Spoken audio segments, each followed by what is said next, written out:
Назарыңыздарда жаңылыктардын жыйынтыктоочу чыгарылышы. Студияда Жазгүл Сейдахматова, Кутман кечиңиздер менен. Алгач орчундуу окуялардан кыскача. Сокулук районунун жашоочуларынын өлкө башчысы менен жолугушуусунда айткан арыздары жана кайрылуулары тастыкталды. Андагы маселелер боюнча ведомстволор аралык жумушчу топ комплекстүү текшерүү жүргүзүп чыкты. Кыргыз-казак чек арасындагы унаалардын кезек күтүүсү уланууда. Аны чечүү үчүн кандай аракет көрүлүүдө? Кумар ойногон 5 жай аныкталды. Алар мыйзамсыз ишмердүүлүк жүргүзүп келген. Бишкекте жарык дүйнөгө келген 4 эмдин абалы жакшы. Бүгүн үйлөрүнө чыгарылды. Жакшы, ден соолук болушсун.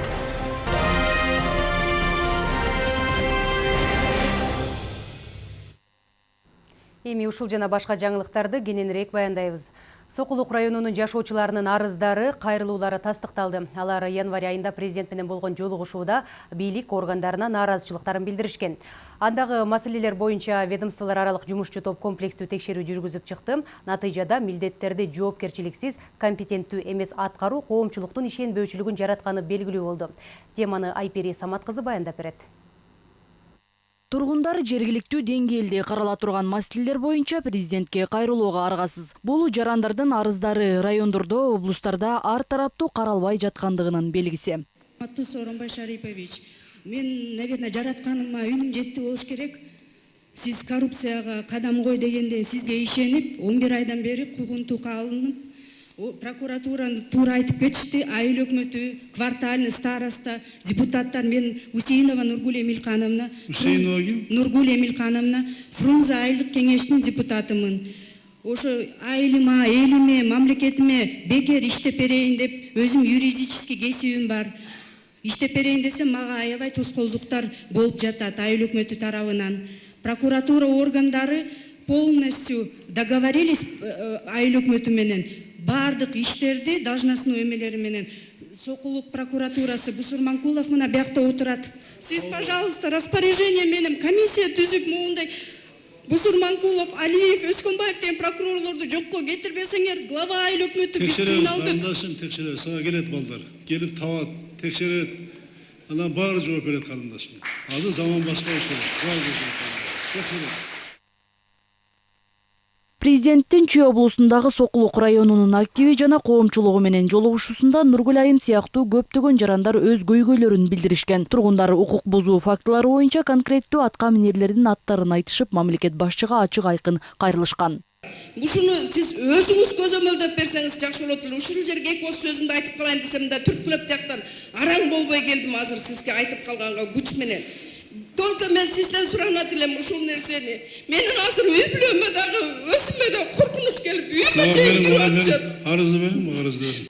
Жер-жерде болгон кезигүүдө айрым жергиликтүү бийликтин чыныгы жүзү кандай экени байкалып жатат. Жергиликтүү бийлик маселе чече албай алсыз болуп жатканын тургундар айтып нааразы. Натыйжада алардын кайдыгерлиги коомчулуктун негиздүү сынын жана ишенбөөчүлүгүн жаратууда. Ар бир адам жасаган ишине жооп берсе маселе жаралбайт. Эмне үчүн мамлекет бирке органдарга эл ишенбейт. Мына бүгүнкү эле мисал, арыз жазса, арыздар туура текшерилбейт. Аны бурмалайт, буйталатат. Ар жака эчкенге аракет кылат. Кала ишти жабат. Анан өзү жооп бербейт. Ар ким кылган ишине жооп бериш керек. Анан тартип болот. Анан мамлекеттик бийликке ишенич кетет. Ким болбосун жооп бериш керек. Президент Сооронбай Жээнбековдун бул 9 январдагы Сокулук районунун активи жана коомчулугу менен жолугушуу учурунда айтылган маселелер такталып чыкты. Даттануулар боюнча ведомстволор аралык жумушчу топ бийлик органдарынын ишмердигине комплекстүү текшерүү жүргүзгөн. Аталган жумушчу топтун корутундусу боюнча жергиликтүү өз алдынча башкаруу органдарынын райондук, облустук, республикалык деңгээлдеги мамлекеттик бийлик органдарынын жетекчилеринин өз милдеттерин жоопкерчиликсиз жана компетенттүү эмес аткарган. Натыйжада коомчулуктун негиздүү сынын жана ишенбөөчүлүгүн жаратты. Органы местной власти, а также государственные органы. Жарандардын кайрылууларын карап чыгуу үчүн жооптуу жергиликтүү бийлик органдары жана мамлекеттик органдар социалдык тиричилик маанидеги көйгөйлүү маселелерди чечүүдөн өздөрү четтеп кетишкен. Жарандардын арыздарын жана кайрылууларын объективдүү жана ар тараптуу кароонун жеткиликтүү түшүндүрүү иштеринин жоктугунан райондун тургундары жергиликтүү деңгээлде карала турчу маселелер боюнча президентке кайрылууга аргасыз болушкан. Бир нече жылдар бою жергиликтүү өз алдынча башкаруу органдарынын жана жерлердеги мамлекеттик органдардын айрым жетекчилери айыл чарба багытындагы жерлерди сатууга көмөк көрсөтүп келишкен. Сокулук районунун жергиликтүү өз алдынча башкаруу органдарынын жана мамлекеттик органдардын ишмердигинде айрым учурларда облустук жана республикалык деңгээлде узак мезгилден бери системдүү коррупция жана бирин-бирин жаап жашыруу орун алып келген. Власти Сокуловского района в отдельных случаях на областном и республиканском уровнях на протяжении длительного времени имеет место.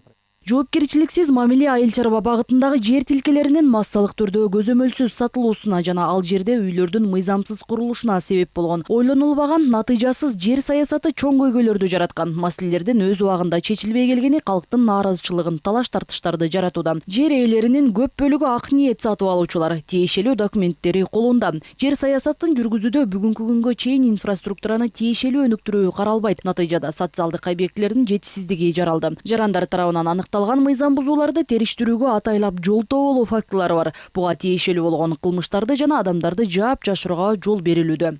С учетом выявленных нарушений межведомственной рабочей группой подготовлена подробная справка с выводами и предложениями. Аныкталган бузууларды эске алуу менен ведомстволор аралык жумушчу топ корутундулары жана сунуштары менен кеңири маалымат даярдады. Ал 1 апрелде белгиленген тартипте карап чыгуу, уюштуруу жана анын ичинде жооптуу кызмат адамдарына карата тиешелүү чараларды көрүү үчүн өкмөткө жана башкы прокуратурага жөнөтүлдү. Ведомстволор аралык жумушчу топ өкмөткө Сокулук жана башка райондордогу жер тилкелерин инвентаризациялоо, чек араларын аныктоо боюнча кечиктирилгис чараларды көрүүнү сунуштады. Ошондой эле Чүй облусунун Сокулук районунун мамлекеттик администрациясынын жетекчилиги айрым жетекчилерди ээлеген кызмат орундарына шайкеш келер келбеси жөнүндө маселени кароого чейинки катуу тартип жазасына тартууну сунуштады. Ал эми башкы прокуратурага болсо жерди пайдалануу чөйрөсүндөгү мыйзамдарды бузуу фактылары боюнча козголгон жазык иштерин сапатсыз көзөмөлдөгөн Сокулук районунун, Чүй облусунун прокуратура органдарынан жана башкы прокуратуранын кызматкерлери боюнча тийиштүү кызматтык текшерүү жүргүзүү сунушталган. Андан сырткары аталган мекеме ведомстволор аралык жумушчу топтун сунушуна ылайык алардын ээлеген кызмат ордуларына шайкештиги жөнүндө маселени карашы керек болчу. Натыйжада Сокулуктун прокурору жумуштан бошотулду. Эске салсак, жарандардан президентке келген кайрылуулар акыркы көбөйүп жатат. Алсак 2018 жылы жалпы 17827 кайрылуу келип түшкөн. Быйыл январь-март айларынын жыйынтыгында кайрылуулардын саны 4356 болду. 2018 жылдан ушул мезгилине чейинки кайрылуулар 3849. Өткөн жылы жергиликтүү бийлик органдарынын жана жергиликтүү өз алдынча башкаруу органдарынын иши менен байланышкан кайрылуулар 1549. 2019 жылдан январь-март айларынын аралыгында аткаруу бийлигинин компетенциясына тиешелүү маселелер боюнча 901 кайрылуу болгон. Жергиликтүү бийлик органдарынын жана жергиликтүү өз алдынча башкаруу органдарынын иши менен байланыштуу кайрылуулар 388. Анын ичинде батир бөлүп берүү жана турак жай куруу үчүн жер тилкелерин бөлүп берүү тууралуу 118 кайрылуу болгон. Арыз дооматтардын көпчүлүгү сот жана укук коргоо органдарынын ишине жана аткаруу бийлигинин компетенциясына тиешелүү маселелерге багытталган. Атуулдардын ар бир кайрылуулары жолдогон каттары көңүл сыртында калбайт. Аларды президент көзөмөлгө алып, тийиштүү чаралар көрүлүп, жооптор берилүүдө. Айпери Самат кызы, Чыңгыз Токторбек уулу, ЛТР Бишкек. Казак-кыргыз чек арасында 250дөн ашуун жүк ташуучу унаалар кезек күтүшүүдө. Маселе бүгүн жогорку кеңеште жабык эшик артында каралды. Өкмөт өкүлдөрү муну өкмөт башчынын сунушу экендигин белгилешти. Учурда коңшу өлкө менен сүйлөшүүлөр жүрүүдө. Белгилей кетсек, 19 мартта казак тарап керектөөчү товарларга карата көзөмөлдү күчөткөн. Азыркы карала турган маселе премьер-министрдин өзүнүн жеке көзөмөлүндө турат. Бүгүн да сүйлөшүүлөр болду Казакстандын жетекчилери менен.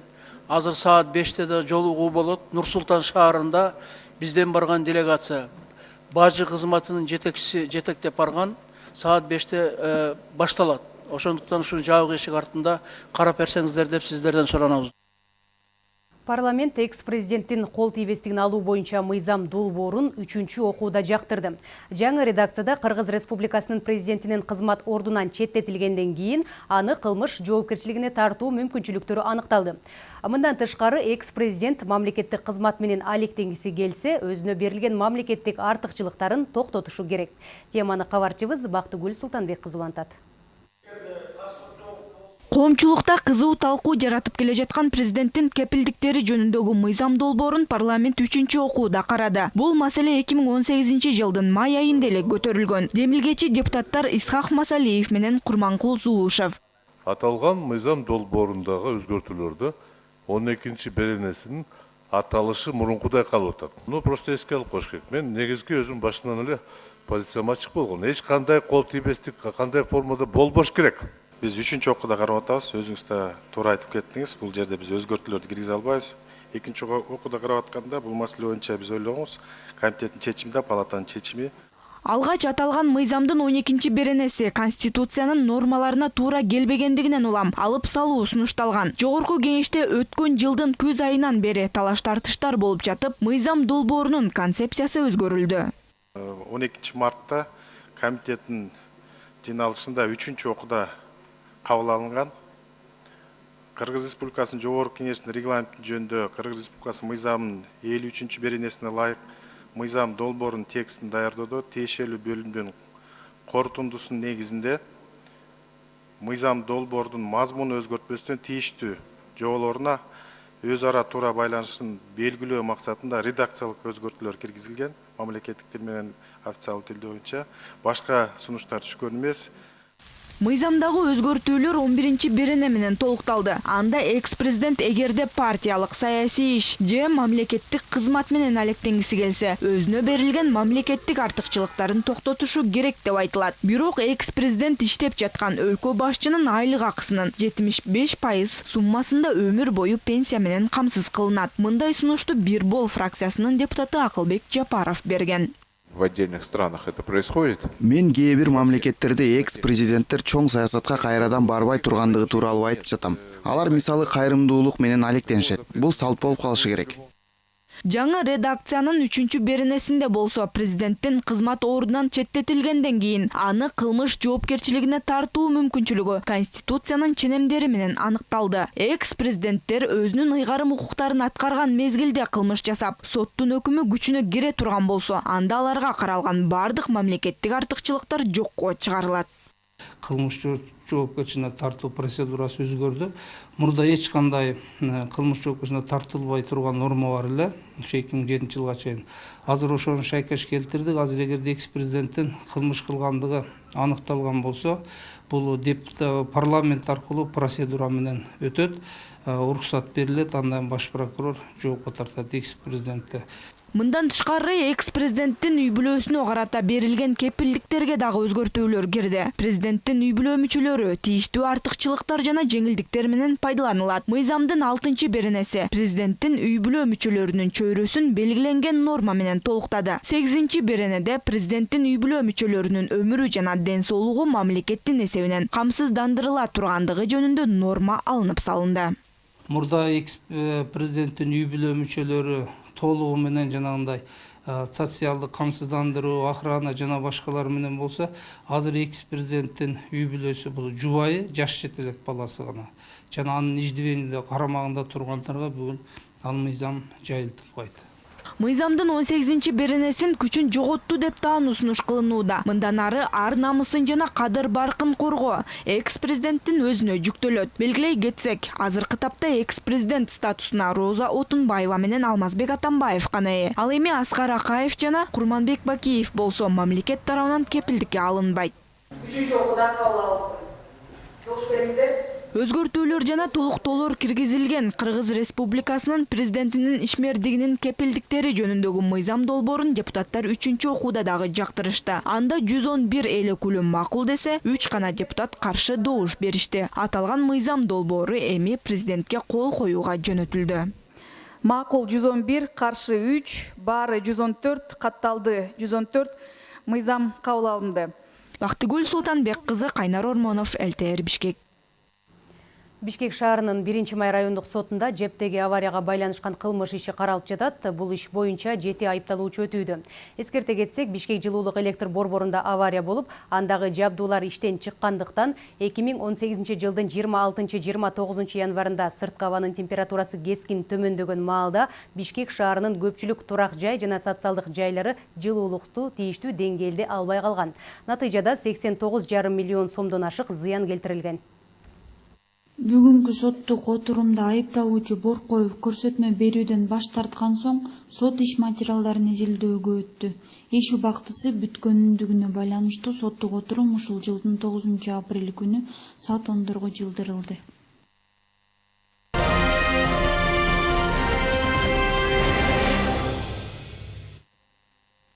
Борбордо кумар оюндары өткөн жайлар аныкталды. Көңүл ачуучу 5 жай Ринго Трейд аталышында иштеп жаткан, мыйзамсыз ишмердүүлүк жүргүзгөн жерден ири суммадагы акча, процессорлор, ноутбук жана документтер алынган. Кумарканалардагы текшерүүлөр жөнүндө Мерим Азимжанованын материалында. Назир Айымдын уулу кумарканалардын биринен $100,000 акча уттуруп карызга баткан. Аталган оюндардын айынан үй мүлкүн алдырып, ден соолуктан да ажыраганын айтат. Каарманыбыз өлкө башчыга кайрылып, оюн өткөргөн жайларды текшерүүнү өтүнгөн. Азыр канча үй бүлө Кыргызстанда сыздап, ушунчалык тупиковой абалга капталдык. Бизге жашоо кызыксыз, мен даже өмүрүм кыям деп ошого чейин дагы барайын деген ойлорум болуп жатат. Менин балам азыр СИЗОдо ак жеринен. Эми мен эмне үчүн кайрылдым? Жогору жакка себеби менде айла калган жок.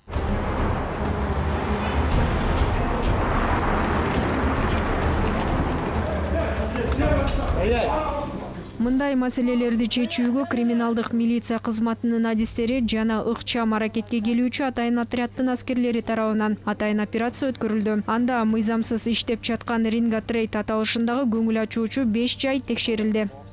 Ушул Бишкек шаарынын ар кайсы жерлерине жайгашкан атайын операциялар жүргүзүлүп, 500 миң сомдон ашык акча табылып жатат.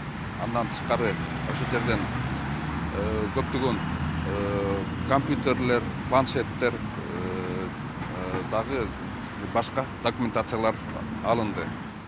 Адистердин айтымында кумар оюндары кеңири жайылып, жаштарды улуу муундуда өзүнө азгырып жаткан учурлар көп. Кумарпоздукка берилген адам эле эмес, анын жакындары да жапа чегүүдө.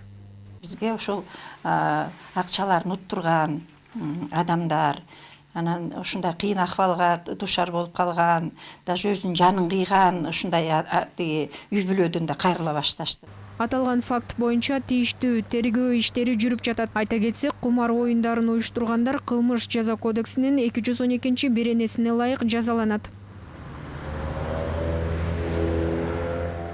Мерим Азимжанова, Бекзат Машрапов, ЛТР Бишкек.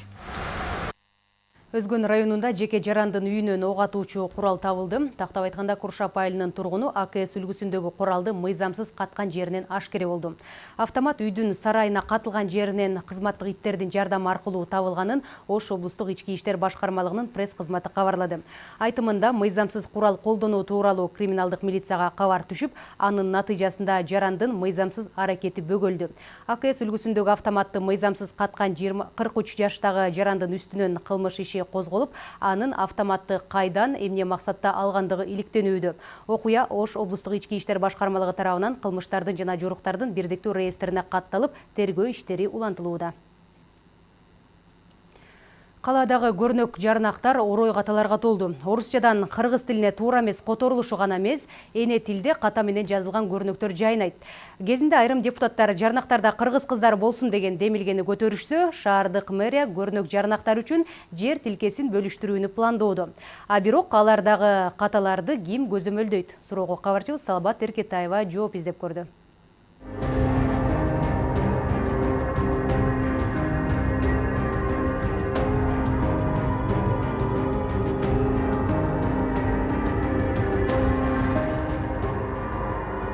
Кыргыз тилиндеги 3 тыбыш ө, үй жана ың дауышул тамгалар көрнөк жарнактардын басымдуу бөлүгүндө колдонулбай келүүдө. Мейли айрымдарында колдонулсун дейли, бирок андай учурларда дагы мына мындай Нур Султанга учууңуздар деп ката жазылып калгандар да бар.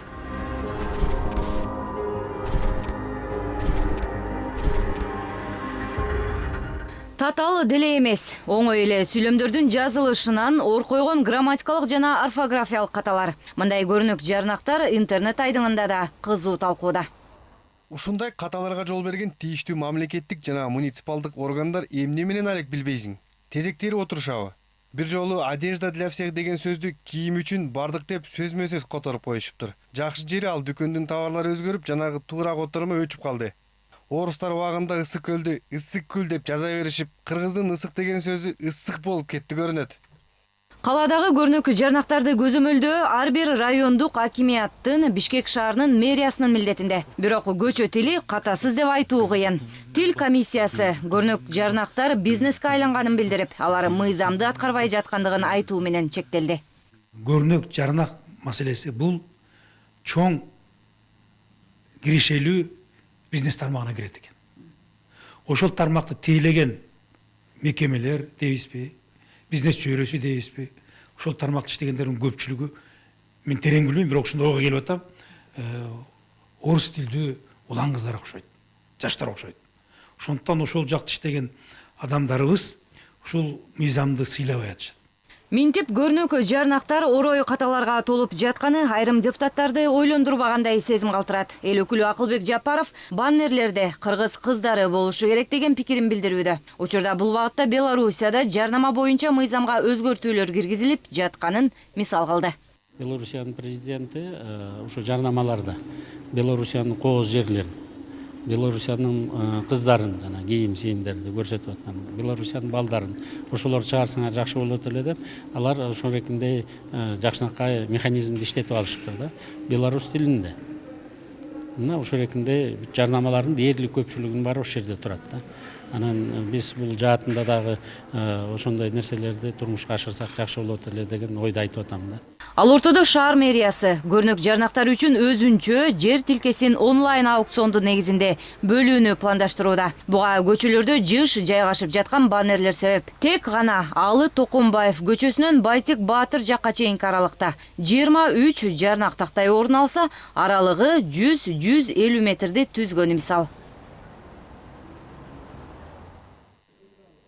Деген менен атка минерлердин кыргыз тилин өнүктүрүүдө салымы жокко эсе. Күчтүү мыйзамдын жоктугунан улам көчө тили ушундай абалга кептелип жатат деп тилчилер сындашууда. Жарнамаларды мындай эле коелу, мамлекеттик расмий кагаздар, жада калса айрым мыйзам долбоорлордун жазылышында каталарды гана эмес, орус тилинен кыргызчага сөзмө-сөз которулушун кездештирүүгө болот. Иш кагаздардын бардыгы орусча үлгүсү бар да, мурдатан калыптанып калган. Ошондон көчүрө коюшат. Закондорду жазганда дагы айрым бир жоболорду жазганда, регламенттерди жазганда орустукун көчүрүшөт. Кээде федеральный деген сөз кетип калып атпайбы? Бишкектин ичинде жүрсөң, бир Россиянын шаарында жүргөндөйсүң. Же Англиянын, Американын шаарында жүргөндөйсүң. Же Түркиянын шаарында жүргөндөйсүң. Же Кытайдын шаарында жүргөндөйсүң да. Мен ушул шаарларда көргөм, ушул өлкөлөрдүн. Ошондо ушундай жазуулар турат да. Бизде кыргызча эчтеке жок болот. Учурда Бишкек мэриясынын алдында департамент ачылганы турат. Мекеме көчө тилин тыкыр көзөмөлгө алат деп ишендирүүдө тил комиссиясы. Ага дейре калаада дагы кандай катасы менен жазылган көрнөк жарнактар пайда болоорун убакыт көрсөтөт. Кошумчаласак, жаңы жылдан тарта күчүнө кирген бузуулар кодексине ылайык айыптын көлөмү юридикалык жактарга 10 000 сомго дейре, ал эми жеке жактарга 1000 сом каралган. Салабат Эркетаева, Жанадел Абубакир уулу, ЛТР Бишкек. Билим берүү жана илим министрлигинин айрым кызматкерлери окуу китептерин басып чыгарууда мыйзамсыз аракеттерге барган деп шек саналууда. Башкы прокуратуранын маалыматында 2017-жылы кыргыз, орус жана өзбек тилинде окуткан мектептердин 5-класстары үчүн англис тили боюнча окуу китептерин донорлордун акчасына басып чыгаруу пландалганына карабастан, республикалык бюджеттен каржылоо үчүн сынак өткөрүлгөн жана башка бир катар мыйзам бузуу фактылары болгон. Натыйжада 13 миллион сомдон ашуун бюджеттик каражат максатсыз коротулганы аныкталган. Башкы прокуратура жазык кодексинин кызмат абалынан кыянат пайдалануу жана тендер өткөрүүнүн тартибин бузуу боюнча беренелеринин негизинде факт бирдиктүү реестрге катталып, сотко чейинки өндүрүш башталганын кошумчалады. Бишкекте 2 тоннадан ашык уруксатсыз басып чыгарылган мектеп китептери жок кылынды. Учурда өлкөнүн мектептеринде 70% мыйзамсыз чыгарылган китеп дептерлер, окуу куралдары колдонулат. Бул туурасында Таза табигат коомдук бирикмесинин жетекчиси Анара Дауталиева билдирди. Анын айтымында учурда мектептерде китептердин таңкыстыгы жогору, бул көйгөй Россиянын окуу материалдарын колдонуу менен чечилип жатат. Жагдай курч болгондуктан жергиликтүү басмаканалар окуу куралдарын арзан бастырып чыгарып жатат. Китептерди чыгарып жаткандар жана ортомчулар мамлекеттик тендерди да утуп алышып, ири өлчөмдө пайда көрүп жатышат. Бишкекте билим жарманкеси өтүп жатат. Анда кыргызстандык абитуриенттер Орусиянын шаарларындагы жогорку окуу жайларында билим алууга мүмкүнчүлүк түзүлдү. Эскерте кетсек, Кыргыз-Орус билим берүү кызматташтыгынын алкагында 370 студенттик квота каралган. Жарманке 2 күн уланат. Кененирээк кабарчыбыздын сюжетинде. Быйылкы окуу жылын аяктоо мүнөтүнө болгону 1 ай убакыт калды. Жаш абитуриенттер кесип тандоо алдында турушат. Буга Кыргыз-Россия билим берүү кызматташтыгы чоң көмөк көрсөтүүдө. Бияка келген себебим мен негизи Юракадемия окуйн деп чечкем. Анан бияка келип ой максаттарымды алмаштырып Россияга тапшырайын дедим, военный частька. Анткени менин папам Ашубаев Ламбек Асаналиевич ал военный болот. Ошон мен да спорт менен машыгам негизи. Ошо менен военный академияга тапшыргым келип чечтим. Жарманкедеги окуу жайларга негизинен бардык кесиптин ээси болууга чоң мүмкүнчүлүктөр бар. Анын ичинен кыргызстандык студенттер экономика жана физика, математика багытындагы кесиптерге басым жасашууда. Бул российский вуздардын ярмаркасы биздин мына китепканага 15тен ашык Россиядан келген вуздар өзүнүн маалыматтарын алып келди. Ошол биздин жаштарга, биздин мектеп бүтүрүүчүлөргө эң жакшы мындай башталыш болуп атат деп ойлойм да. Келечектеги кесип ээлери конкурс жолу менен тандалып алынат. Негизги талаптар Кыргызстандын бардык аймактарындагы абитуриенттер катышууга болот жана электрондук багытта өткөрүлөт. Они все приезжают через нас. 370 квота кыргыз студенттери үчүн каралды жана жерлерге бөлүндү. Азырынча 70 студент катталды. Тест менен тапшырууну токтоттук. Эми жөн гана биздин сайтыбызга кирип бардык каалаган студенттер катталып, электрондук каттоодон өтүп окууга тапшыра беришсе болот. Россия билим берүү тармагынан бардык окуу мекемелеринен мугалимдер өздөрү келип, конкурстун негизинде тандоо турун өткөрүп, бюджеттик негизинде окууга тандап алышат. Кыргызстандын алыскы аймагы жашаган бардык бүтүрүүчүлөр да электрондук каттоонун негизинде конкурска тапшырып окууга жолдомо ала алышат. Контракты получить образование. Россия Кыргызстан билим берүү кызматташтыгы мындан 6 жыл мурда эки элдин өлкө башчыларынын макулдашуусу менен ишке ашкан. Кичиген Көчөрова, Турар Анарбеков, ЛТР, Бишкек.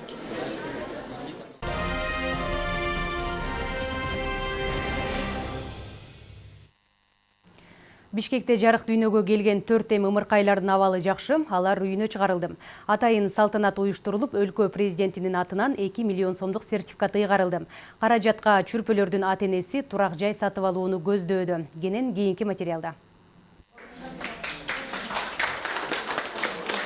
Азамат менен Нурайымдын үй бүлөсү 4 менен 25 февралда толукталган. Бирок ымыркайлар 31-32 жумалык болуп төрөлгөндүктөн абалдары оор туруктуу болчу. Атайын респиратордук аппараттын жардамы менен дем алып, дарыгерлердин үзгүлтүксүз кароосунда эле. Эми акыбалдары жакшы, бүгүн үйүнө чыгарылды. Чүрпөлөрдүн ата-энесин президент Сооронбай Жээнбеков куттуктап, турак жай алуу үчүн 2 миллион сомдук сертификат берип жиберген. Буга кошумча 2 орунду 2 коляска белек кылды. Белектерди өлкө башчысынын атынан президенттик аппараттын жетекчисинин биринчи орун басары Алмаз Кененбаев тапшырды. Ал каалоо тилегин айтып, элдин керегине жараган уул кыздардан болушсун деген ниетин билдирди. Келечекте ушу кыргыз элинин ак батасын алган инсандар болсун, жакшынакай, татынакай кыздар бактылуу болсун. Уулуңуз мыкты Кыргызстандын тугусун бийик көтөргөн инсандан болсун. Сиздерди кубантып, силер сыймыктанган. Куттуктайбыз. Жаш үй бүлөнүн кубанычына өкмөт мүчөлөрү да ортоктош болду. Аларда куру кол келишкен эмес. Муктаждыктарына 150 миң сом бөлүнүп берилди. Ошондой эле район жетекчилиги 90 миң сом сүйүнчү пул тапшырды. Эң негизгиси ден соолукта болушун, бактылуу болушун. Силерге дагы абдан күч кубат, жардам беребиз баарыбыз тең. Анан бул көрүндүгү 150 миң сом премьер-министр берди. Жаш жубайлар 4 жылдан бери бала күтүп жүрүшкөн. Теги Талас облусунан. Бишкекте батирде жашап, эмгектенишчү. Эми президент берген каражатка турак жай алып, балдарына ыңгайлуу шарттарды түзүүнү көздөөдө. Алар өлкө башчысына ыраазычылыгын билдиришти. Үйүбүзгө барып, үйлүү болуп буюрса неме алсак, анан да буюрса жакшылыктар болсун. Ошо президентибизге Сооронбай Шарпиевичке ошо кааларыбыз ошо ден соолук, өмүрү узун болсун президентибиздин. Рахмат, ушинтип бизге балдарыбызга. Сооронбай Шарпиевич Жээнбековго чоң рахматыбызды айтабыз. Ушундай чоң белектерди берип бизге. Ошо эмне демекчимин, врачтарга бардыгына ден соолук чоң рахмат. Мамлекетибиз бир күндө 4 наристе менен толукталды. Аларга Сооронбай, Аруке, Акчолпон, Акбермет деген ысымдар ыйгарылган. Эң чоңу 1 килограмм 700 грамм, кичинеси 1 килограмм 400 грамм салмакта ара төрөлгөн. Багууга жаш жубайлардын ата-энелери каралашат. Аларга дарыгерлер туура кам көрүүнү үйрөтүшкөн. Кудайга шүгүр, Кудайга разыбыз. Анан кийин бул медицина кызматкерлерине аппак халаттарын кандай кийсе жүрөктөрү таза ошондой карап бизде мына питаниялар менен бардык эмелери менен ар бир убактысында чөнөп нелерин улам бизди тимел академиядан өткөргөндөй баарын үйрөттү. Кыздарды башында эме болот эле, азыр жакшынакай алып колубузга тапшырып берип атат балдарды, 4 баланы. Врачтарга рахмат биринчиден. Жогору жактагыларга да рахмат. Биз толкунданып атам. Рахмат. Кызым аман болсун. Көрсөткөн 4 баланын боосу бекем болсун. Чүрпөлөр аз салмакта төрөлгөндүктөн 1 ай бою дарыгерлердин көзөмөлүндө болгон. Энеси болсо жандандыруу бөлүмүндө жаткан. Бул аралыкта алардын абалы жакшырды. Өз алдынча дем алып калышты. Эми үйүнө аман эсен узатып жатканына ак халатчандар да кубанууда. Бул балдар бүгүнкү күндө жеткиликтүү, ошо үй бүлөнүн ичинде гана камкордук менен чоңоюп кете турган акыбалда чыгардык. Бүгүнкү күндө балдар өздөрү эмип, тамакты жакшы сиңирип, төрөлгөндөн баштаганда тиги салмагы чоңоюп. Ымыркайларга мындан ары үй бүлөлүк дарыгерлер борбору көз салып турат. Жазгүл Сейдахматова, Бакыт Кыязов, ЛТР Бишкек. Башында залалдуу шишиги бар кичинекей кызгалдак Индияда жасалчу операцияга муктаж. Бул дарт менен ал 3 жылдан бери күрөшүп келет. Башынан 2 оор операция өткөргөн. Кызгалдактын апасы кызынын өмүрүн сактап калуу максатында кайдыгер эмес элден жардам сурайт.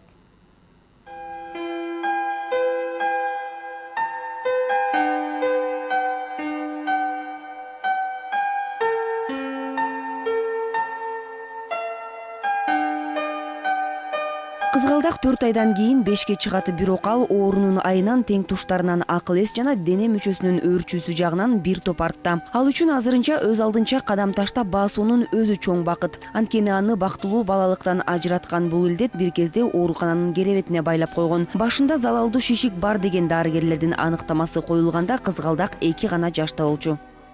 Контраст менен тартышты.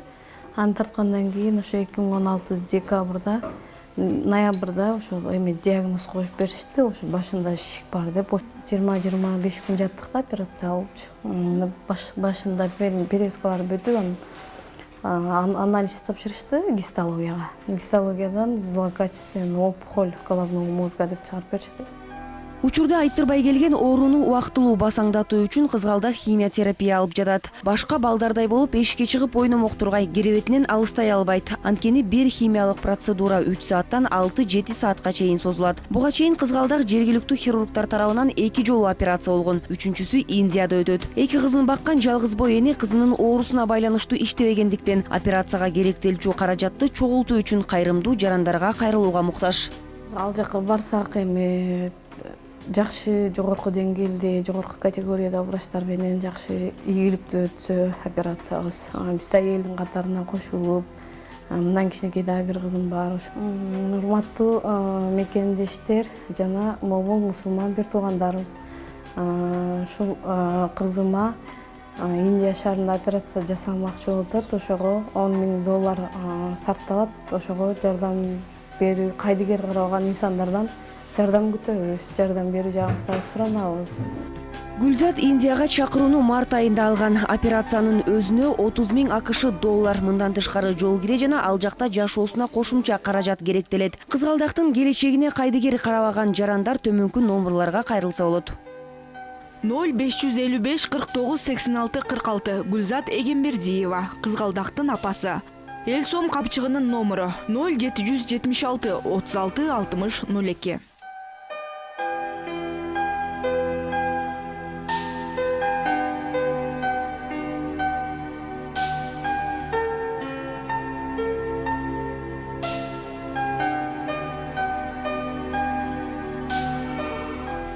Кызгалдактын энесинин калың журттун жардамы менен кызы сакайып кетет деген үмүтү чоң. Айтпөз Ыргакбек кызы Рыскелди Көкүлбеков, ЛТР Бишкек. Чүй облусундагы Төмөнкү Серафимовка социалдык стационардык мекемеси чарбачылыгын кеңейтип, карылардын жашоосуна шарт түзүүдө. Мурдагы жылы атайын көлмө курулуп 5000 балык кое берилсе, жакында эле заманбап күнөскана ишке берилип, алгачкы түшүмүн бере баштады. Карыларды ташуу үчүн автоунаа, чарбалык иштерди жасоого бардык шаймандары менен Беларусь трактору бөлүнгөн. Карылар үйүнөн кабарчыбыз Талбек Абдыраев кабар алып келген. 80 жашка келип калган Асан Жапаров ата өмүр бою кемин жергесинде эли журтуна кызмат өтөп, өз абийирдин алдындагы экендигин айтат. Байбичеси каса болуп калган соң, турмуштун ар кылыкырды алынан улам бул жерге келгенине деле көп убакыт боло эле экен. Туулган жерине болгон кусалык артып турса да, бул жердин өз үйү өлөң төшөө болуп калганын айтат. Алманы тиккенбиз, мынакей чекесинен гүллүп атат. Муну карайбыз, суу карайбыз, тигинтип баары жакшы. Тамак аш болсо эми чынын айтсам абдан жакшы. Мен кичинекей убагымда мындайынан эмес жүгөрүнөн жегем. Чынын айтайын, жүгөрү ошондо тойчу эмес. Бир эки тамашта бир тамак кылчу, эки тамашта күнүгө 3 бал, 4 бал тамак берет. 22 гектардан ашуун жери бар аталган мекеменин айлана тегерги тосулуп бүтүп калган. Мурдагы жылы атайын көлмө курулуп, 5000 балык кое берилсе, жакында эле заманбап күнөскана ишке берилип, алгачкы түшүм бере баштады. Жанаттынбаган мекеме жетекчиси жакында экинчи күнөскана курулуп, ага помидор баштаган карылар үйүнө керектүү көк сак өсүрүлө баштаарын айтат. Ушул күнөскананын ичинде азыр бадыраңды өстүрүп атабыз. Мынакей 2 ай болду. 2 айдан бери мынакей уже бадыраңдар өзүп, мынакей жаңы эле уже четтен уже бышып баштады деп жаңылбайбыз. 30 сотка жерге ушу көлдү курдук. Анан кийин карылардын үйүндө 1-октябрь күнү карылар күнүндө ушу жерге 5000 карп деген балыкты киргизип, ошолорду эми багып атабыз, чоңойтуп, келечекте ушу кемпир чалдарыбызга балыктан тамак жасап, ошол жерде бактырып, ушу көлдү көрсөтүп, кемпир чалдар ооругандар көлдү көрсө, мындай бир жакшы позитивный жакшы ойлор менен анан ушу балыктардан жакшы тамак жасап берсек деп атабыз. Жыларда аталган мекемеге кол кабышылгандардын саны өсүп баратат. Мекемеге керектүү делген тамак аш, дары-дармектен жардам берип, айрымдары бул жердеги ата-апалар менен таанышып, ал-абалдарын сурап келип кетип турушса, өз ыктыярлары менен келип жер казып, соопчулук кылгандар да бар. Биз бул жерге мурда бир келип кеттик элек, анан ошондо бир жардам берсек, ушу карылар үйүнө деген ниет бар болчу. Бүгүнкү күндө ушул жетекчилер менен байланышсак, буларга азыркы учурда дары-дармек аябай муктаж болуп аткан учур экен. Ошого биз дары-дармек алып келип, азыр тамак аш менен кичине болсо да көмөк көрсөттүк. Айтор бул мекемеге баш баккандар бардык жердеги ирээттүүлүк, карыларга көрүлгөн камкордуктун жайында экендигин байкаса болот. Алдыда көп пландар бар экендигин айтат мекеме жетекчиси. Биздин ушул мекемеде азыр 330 кызмат алуучулар жашайт. 3 жылдын ичинде биз мынакей парнингди жасадык, жанагы балыктарды прутка ушул эме көлмөгө ошо 5000 балык ошого эме алып келип ошого эме киргизилди. Ошол эле сатка биз жанакындай капельный орошение менен ошо өткөрүлүп, ошо азыр капельный орошение менен сугарылып атат. Көкүрөктөгөн ар кандай ойлору бар ата-апалар үчүн бул жерди өз үйүнө айланткан мекеме кызматкерлери аяр мамиле жасап, ар тараптуу камкордук көрүшөт. Бир күн дүйнөдө мындай мамиле албетте абдан жагымдуу. Талбек Абдыраев, Аскар Маратов, ЛТР каналы, Чүй облусу. Ош облусунда жаздын алгачкы түшүмү бышты. Ушул тапта аравандык дыйкандар капустанын түшүмүн жыйнап, Орусияга экспортко чыгарууда. Мээнеткеч дыйкандар дагы бир аптанын ичинде помидор, болгар калемпирин жыйноого киришет. Кирешеге маарыган дыйкандардын кубанычын Самара Асанова көрүп келди. Капуста быйыл 10 күнгө эрте түшүм бергенге дыйкандардын кубанычы чексиз. Анткени кошуна атаандаштардан кеч калбай базарга кымбат сатаарын айтат. Учурда 20 соттукта бышкан капустаны дыйкан үзүп, бир даанасын 30 сомдон талаадан түз Орусияга сатып жатат. Биз эрте баарда пекинский капуста экти эмнерге 45 күн 50 күн дегенде пишти. Энди Кудай буйруса азыр клиент келип биз отабыз. Азыр чет элге экспорт болуп атат. Россияга. Бил Кудай буйруса күн жакшы келди.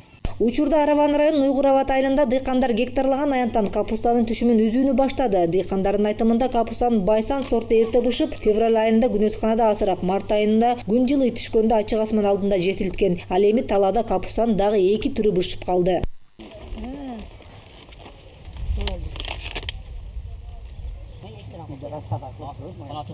Жаз эрте келчү Араванда дыйкандар жашылчалардын эрте жетилчү түрүн көп айдоодо. Бул күнөсканада помидордун түшүндү эрте жетүүчү сортун май айында базарга чыгаруу аракетинде. Дыйканчылык сырын жат билген Ихтияр Ахмедов помидордун бир түбүнөн 70 тоннага жеткирип түшүм жыйноону ниеттенип турат.